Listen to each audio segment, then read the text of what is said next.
காலம் வேகமாய் ஓடுதே, கருத்தில்லாமல் வாழ்ந்தே, கண்ணும் கருத்துமாய் வாழ்ந்திட உதவி செய்யும் தேவா, எனக்கு உணர்வு தாரும் தேவா. உதவி செய்யும் தேவா, எனக்கு உணர்வு தாரும் தேவா. காலம் வேகமாய் ஓடுதே,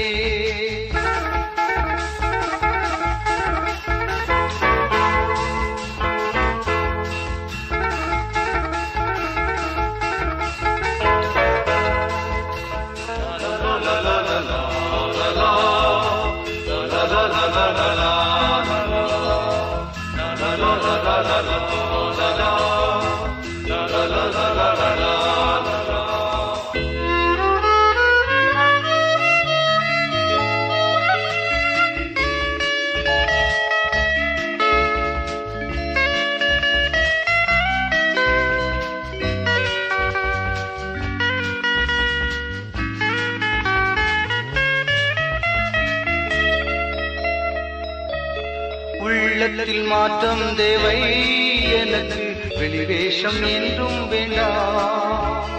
உள்ளத்தில் மாற்றம் தேவை, எனக்கு வெளிவேஷம் என்றும் வேண்டாம். மறுரூப வாழ்வை தந்து என்னை உணவானாய் மாற்றிவிடும். மறுரூப வாழ்வை தந்து என்னை உணவானாய் மாற்றிவிடும். காலம் வேகமாய் ஓடுதே,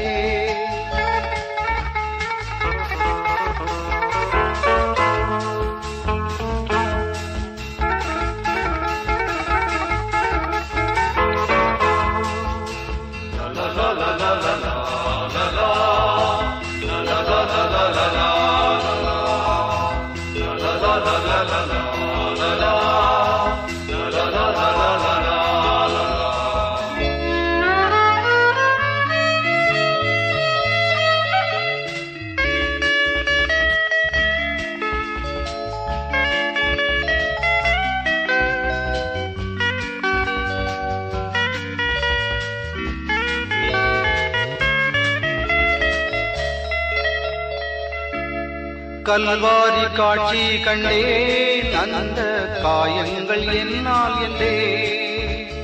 கல்வாரி காட்சி கண்டேன், அந்த காயங்கள் என்னால் என்றே. அன்பின் ஆழம் கண்டு அந்த அன்புக்கு அடிமை என்றே. அன்பின் ஆழம் கண்டு அந்த அன்புக்கு அடிமை என்றே. காலம் வேகமாய் ஓடுதே,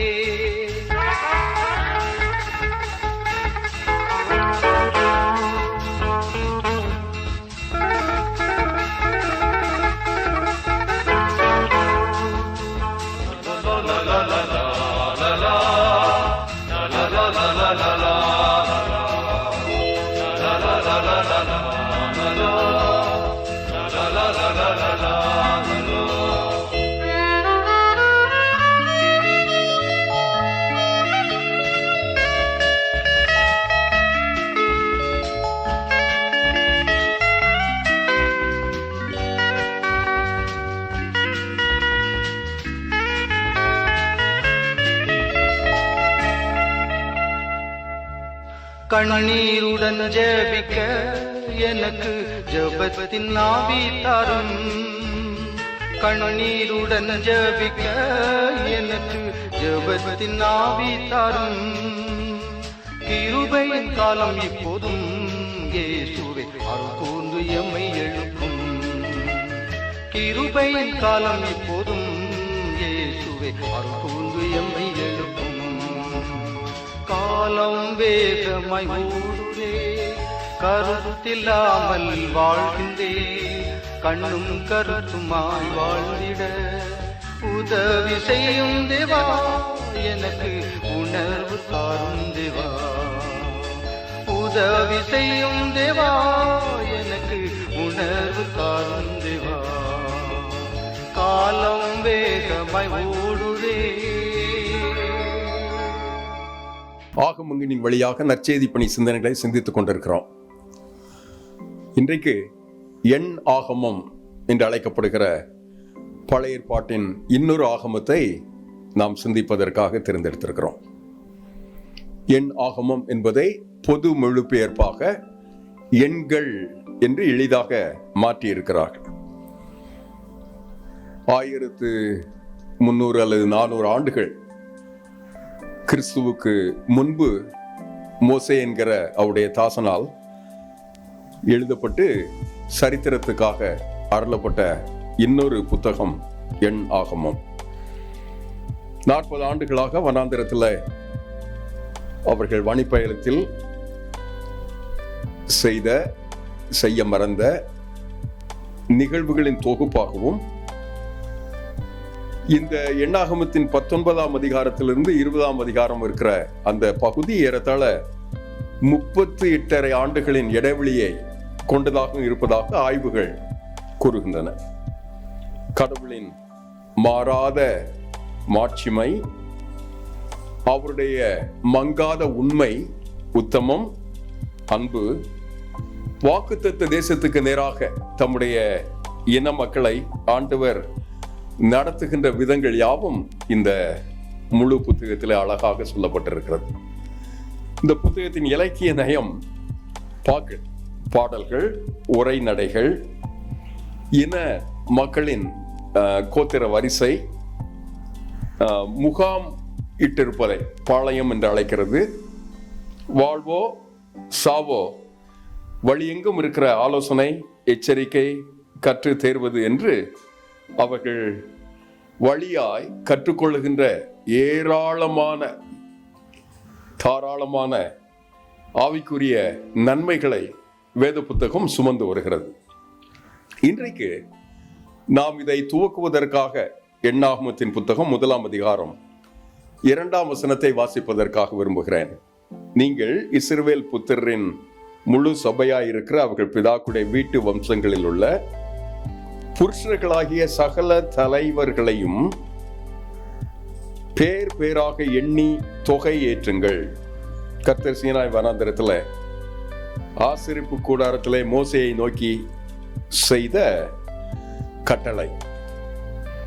இஸ்ரவேலில் 20 வயதிற்கு துவங்கி யுத்தத்துக்கு புறப்படத்தக்கதாக மனிதர்களை தலைவர்களாக நியமித்து பொறுப்பாளர்களாக உருவாக்கி அவர்களை கோத்திரத்துக்கு ஒவ்வொரு மனிதனாக நிறுத்தி ஒரு மகா பிரம்மாண்டமான இராணுவமாய் ஆயத்தம் செய்கிற அந்த பணிகளை இந்த புத்தகம் துவக்கத்திலேயே கூறுகிறது. எண் ஆகமம். தேசத்தை சுதந்திரிப்பதற்காக புறப்பட்டு போன இந்த இனம் லேவி சட்டம், லேவியர் மூலமாக பெறப்பட்ட சட்டத்தை பெற்றது. ஆசரிப்பு கூடாரத்தை, அவருடைய அழகான வாசஸ்தலத்தை, பிரசன்னத்தை அவர்கள் வாழ்வின் மையமாக கொண்டது. இதை நடைமுறையில், எண்ணிக்கையில் அவர்கள் தங்களை தாங்களே அமைத்து கொண்டது என்று இந்த பகுதி, இந்த புத்தகம் முழுவதும் நமக்கு கூறுகிறது.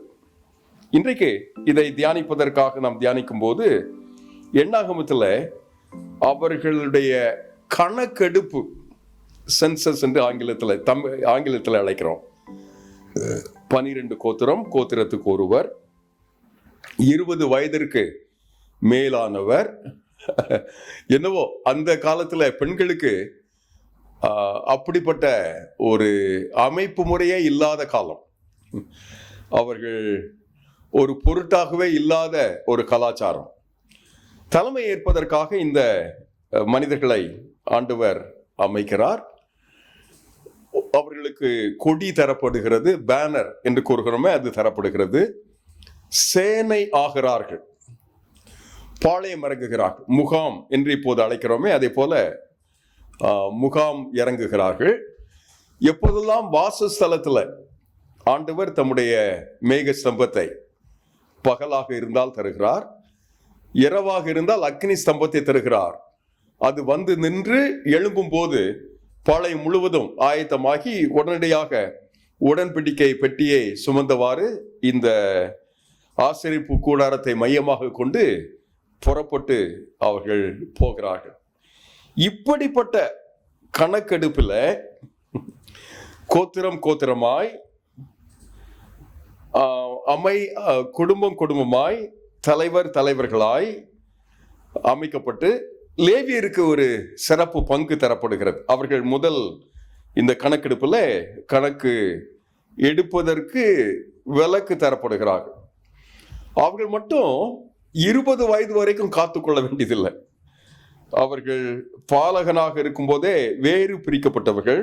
1 மாதம் முதல் ஆண் பிள்ளைகள் யாவரும் எண்ணப்படுவதற்காக பிரித்து விடப்படுகிறார்கள். அவர்கள் ஆண்டவரின் அருள் சேவையை தம்முடைய திரு திட்டத்துல இந்த ஆசரிப்பு கூடாரத்தில் நிறைவேற்றுகிறார்கள். கர்த்தர் கட்டளையிட்ட படியெல்லாம், ஒரு வார்த்தை அல்லது சொற்றொடர் திரும்ப திரும்ப இந்த முழு புத்தகத்தில் வருகிறது என்றால் இந்த வார்த்தை தான். கர்த்தர் கட்டளையிட்ட படியெல்லாம். அழகான வார்த்தை இல்லையா?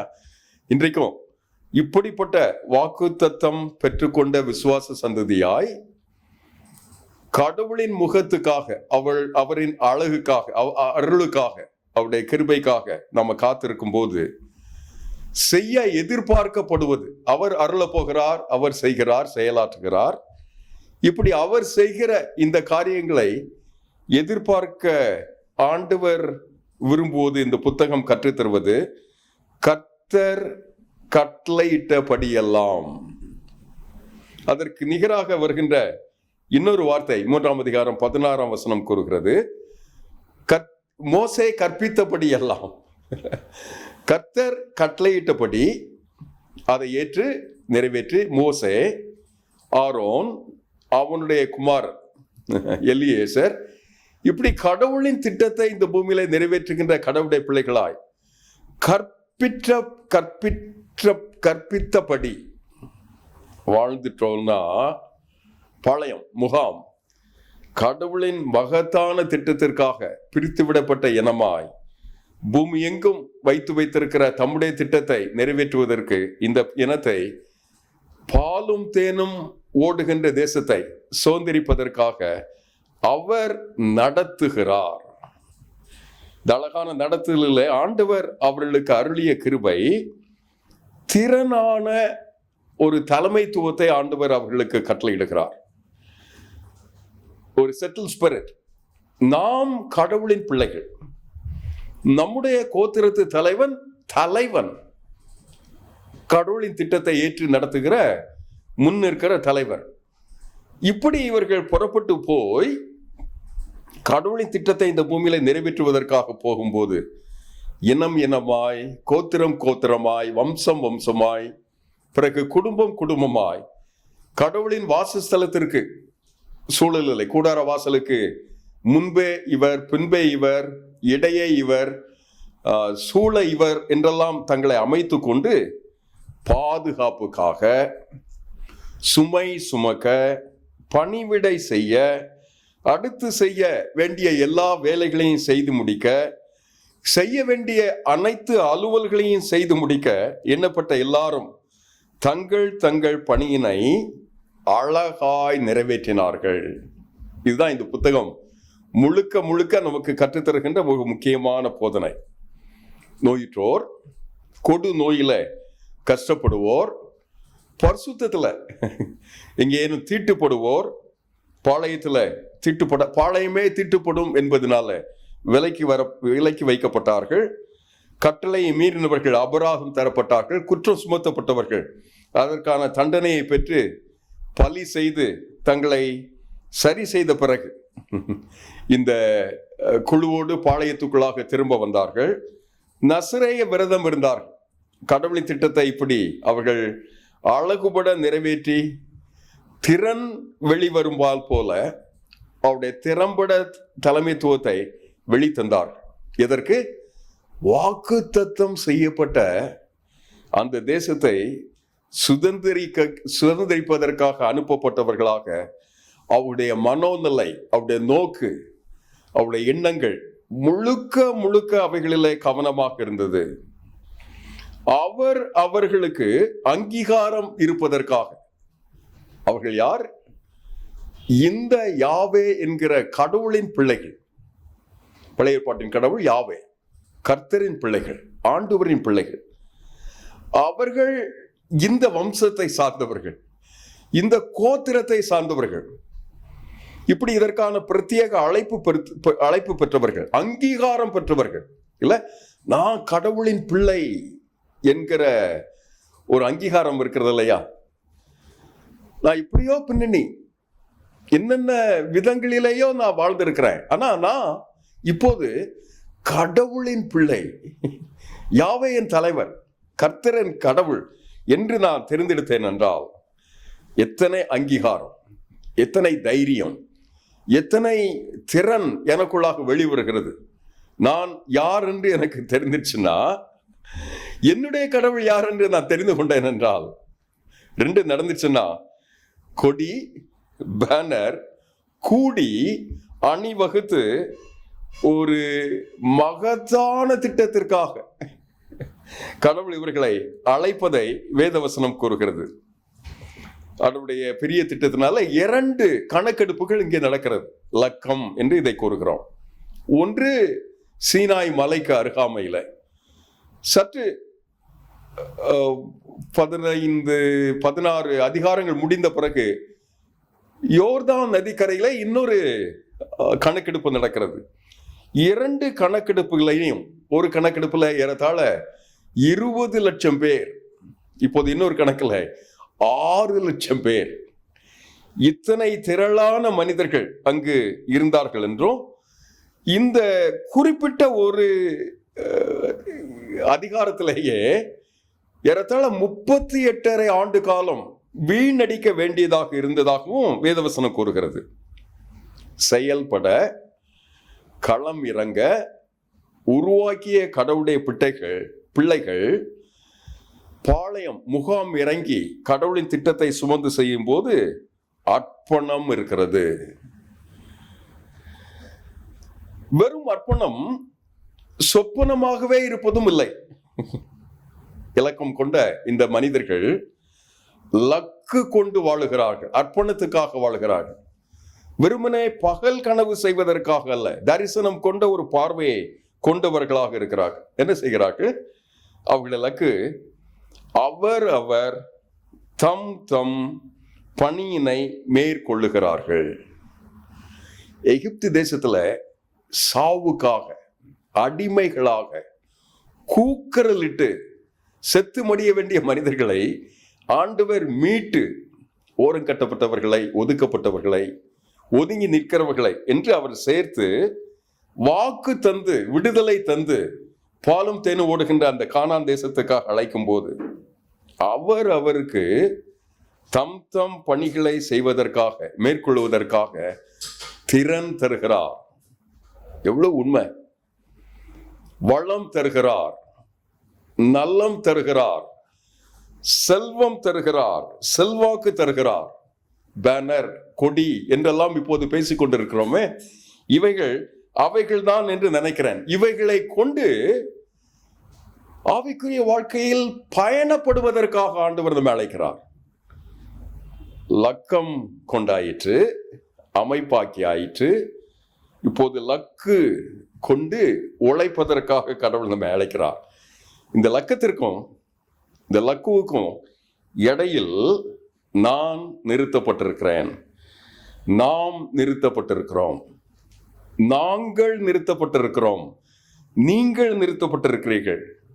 அது வனாந்திர பாதையாக இருக்கலாம், இல்ல கரடு முரடானதாக இருக்கலாம், மாறாவின் கசப்பாக இருக்கலாம், செங்கடலாக இருக்கலாம், யோர்தான் நதியை கடக்க முடியாத எல்லையாக இருக்கலாம். ஆனால் யாவே என்கிற அந்த கடவுள், வழிநடத்திய யெகோவாவின் கடவுள், விடாப்பிடியாக தலைமுறை தலைமுறையாய் 1000 தலைமுறைக்கு இறங்குகிற கடவுள் எனக்கு தம்முடைய உத்தமத்தை தருகிறார். விடாப்பிடியான அந்த உத்தமத்தை எனக்குள்ளாக தந்து விட்டு கொடுக்கிற, பிறரோடு இணைந்து வேலை செய்ய அருள் தருகிறார், அட்டவணை தருகிறார், கிருபை தருகிறார். எக்கடா என்று விட்டு போகவில்லை. எகிப்து தேசத்திலிருந்து நான் உன்னை மீட்டு கொண்டேன், இப்போது கானான் தேசத்துக்கு நுழையணும், சீனாய் மலையிலிருந்து நான் உன்னை கூப்பிடுகிறேன், கற்பனைகளை தந்தாயிற்று, ஆசரிப்பு கூடாரம் வந்தாயிற்று, என்னை வந்து சந்திப்பதற்கு ஒரு ஏது பிறக்கிறது, நீங்கள் இனி உங்கள் பாடு என்று கூடார வாசலிலே நின்று மோசேயோடு கூட ஆண்டவர் சொல்லி அவர்களை உதாசீனம் சொல்லவில்லை, உதறி தள்ளவில்லை. நீங்கள் என் சொத்து என்று சொன்னார், நீங்கள் என் சம்பத்து என்று சொன்னார். நீங்கள் உங்கள் பாடு என்பதல்ல, உலகத்தின் முடிவு பரியந்தம் சகல நாட்களில் நான் உங்களோடு கூட இருப்பேன் என்று சொல்லி இருக்கிற அந்த ஆண்டவர் வாக்குத்தத்தம் செய்திருக்கிற அந்த தேசத்துக்காக என்னை அதே அர்ப்பணத்துல வளர்ந்து பெருக, ஒரு லக்கு கொண்டு வேலை செய்ய, எனக்கு இருக்கிற எண்ணிக்கையை நான் பெருகி அவரில் நான் வாழ்ந்திருக்க, கிருபை பெற, போராட, வெறும் போராடுவதற்காக அல்ல, போராடுவதற்கு ஒரு லைஃப் ஸ்டைல், ஒரு வாழ்வு நெறியாக இருக்கும் என்றால் அதற்கு வழிபட, ஆராதிக்க. கிழக்கே 3 கோத்திரம், மேற்கே 3 கோத்திரம், ஒவ்வொரு கோத்திரமும் ஒவ்வொரு பக்கம், அனைவரும் ஆசரிப்பு கூடாரத்தை மையமாக கொண்ட ஒரு வாழ்க்கை. 12 கோத்திரத்தாரும் பூரிகைகள் ஊத முழங்க கடவுள் ஒரு திட்டத்தை நிறைவேற்றுவதற்காக அந்த அக்னி ஸ்தம்பம் கொண்டு மேக ஸ்தம்பம் கொண்டு நடத்துகின்ற அந்த பயணத்துக்காக ஆயத்தப்படுகிற அழகான எண்ணிக்கை தான் எண் ஆகமம். மக்கள் தொகை கணக்கெடுப்பு, அதன் திட்டம், தலைவர்கள், அவர்களை பின்பற்றுகின்ற ஒரு அடியவர்கள் இல்லை. இந்த 2 நிகழ்வுகளிலேயும் மிக முக்கியமானது, முதல் தலைமுறை ஏறத்தாழ தங்களை அந்த வனாந்தரத்திலே மாய்த்து கொண்டது. அதை பற்றி தொடர்ந்து நாம் சிந்திப்போம். ஆனால் 2ஆம் தலைமுறை ஒன்று உருவாயிற்று. அது திறன் கொண்ட தலைமுறையாக இருந்தது. மோசே உட்பட கடவுள் வாக்குத்தத்தம் செய்த அந்த பாலும் தேனும் ஓடுகின்ற தேசத்திற்கு நுழைய முடியவில்லை, தாமதமாயிற்று. 40 ஆண்டு காலம் போராட்டம், முரட்டாட்டம் என்ன, தங்களை மாய்த்து கொண்டார்கள். ஆனால் ஒரு சமுதாயம் பிறந்தது, 2ஆம் தலைமுறை. அந்த தலைமுறையின் தலைமையில யோர்தான் நதியை கடந்து கடவுள் வைத்திருந்த அந்த திருத்திட்டத்தை இந்த பூமியில நிறைவேற்றுவதற்கு ஒரு கூட்டம் மக்களை வைத்திருந்தார். நாம் வாழ்கின்ற இந்த காலங்கள், பூமி எங்கும் வாழ்ந்த எல்லா மனிதர்கள் பாதி பேர் வாழ்கிறது போல 600 கோடி மக்கள் இப்போது வாழ்ந்து கொண்டிருக்கிறோம் என்று சொல்லுகிறார். இந்த பூமியின் படைக்கப்பட்ட பாதி பேர் இப்போது வாழ்ந்து கொண்டிருக்கிற இந்த காலங்களில் கடவுள் நம்மை அதற்கு நடுவாக நிறுத்தி கட்டளையை மேற்கொண்டு அவர் கற்பித்தபடியே செய்து நிறைவேற்றுவதற்கு கர்த்தர் கட்டளையிட்ட அந்த தேசத்தை சுதந்திரிப்பதற்காக நம்மை ஆயத்தம் செய்கிறார். ஆயத்தமாகலாமா? அப்படி அருள் கொண்டு, கிருபை கொண்டு, இந்த தருணத்துல இந்த கிருபை கொண்டு ஆண்டவரிடத்துல அண்டி செல்வோம். தேசத்தை சுதந்திரிப்பதற்காக லேவி சட்டம் தந்தார்கள், என்னாகமோ அதை நடைமுறைக்கு உள்ளாக்கிட்டு. ஆண்டவரின் ஆசீர்வாதம் நிறைவாக இன்றைக்கு இதை போன்ற சிந்தனைகளை நம்மை காப்பதாக. ஆமென். பரமதகப்பனே, நாங்களும் எங்கள் வீடும், நாங்களும் எங்கள் வம்சமும், நாங்களும் எங்கள் தலைமுறையும் கணக்கெடுக்கப்பட்ட, எங்களை அமைத்து கொண்ட ஒரு அழகான திட்டத்திற்காய், லக்குக்காய், இடையில் வைக்கப்பட்டவர்களாய் ஒரு நோக்கு கொண்டு வாழ்வதற்கு எங்களை ஆசீர்வதியும். அந்த கிருபையை மோசேக்கு தந்தது போல, அவருடைய பணி பொறுப்பை ஏற்ற யோசுவாவுக்கு தந்தது போல, எங்கள் வீட்டு தலைவர்களுக்கு, தலைவிகளுக்கு, எங்கள் சபைக்கு, எங்கள் ஊழியங்களுக்கு எங்கள் தலைமுறைக்கு தாரும். இந்த நாளை அப்படி ஆசீர்வதித்து தாரும். இயேசுவின் நாமத்தில் ஜெபிக்கிறோம் நல்ல பிதாவே. ஆமென்.